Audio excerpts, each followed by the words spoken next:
So I would broaden that to say that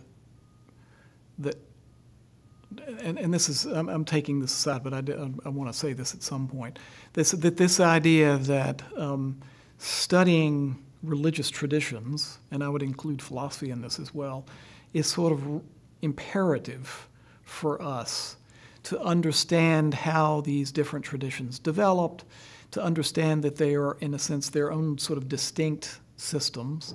I'll give you an example of something I talk about to my students. So I have my students read a wonderful article by a guy named Barry Tolkien called Seeing with the Native Eye. And he's an anthropologist, and he's describing his experience of living with a Navajo tribe for over a year. And basically he realizes, part of the way through this, that they are seeing and experiencing reality in a way that he was not. And there were certain things, and when he was trying to impose his own, what he calls programmed way of seeing the world, we're talking about worldviews here, that he was missing what was important for these Native Americans. So the whole point of the article is that we all come, in a sense, with some programmed way of sort of seeing and understanding and comprehending the world, our experience, and so forth. And that if we enter into another culture and then we impose our own programmed way of understanding the world, then we're going to miss much of what is sort of important to that particular culture, and we may misinterpret much of what we see.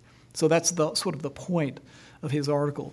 And I offer this example of, this was in, I think, 2010, when Tiger Woods was having his major issues.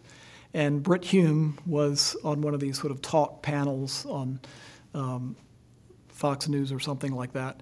And he basically says something to the effect of, well, that religion, because he was assuming Tiger Woods is Buddhist, that religion doesn't offer the atonement of forgiveness and compassion or something like that that Christianity offers. And I ended up writing an opinion piece about that because this relates to your question in the sense that I think it's important for us to learn how to sort of see, encounter, experience other cultures, other worldviews in a way that doesn't distort them. And that's actually an acquired skill.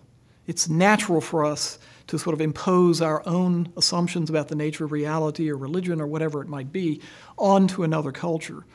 And what Brit Hume seems to me doing there is sort of, I mean, I wrote this opinion piece and I essentially said, you know, it's sort of like somebody who's a strong advocate, loves football, saying, you know what, basketball is inferior because you can't score touchdowns in basketball, right? It's like sports we can sort of understand are different systems. They have different rules, they have different words, they have different goals, right, and orientations, and that sort of thing. Religions are similar. Cultures are similar.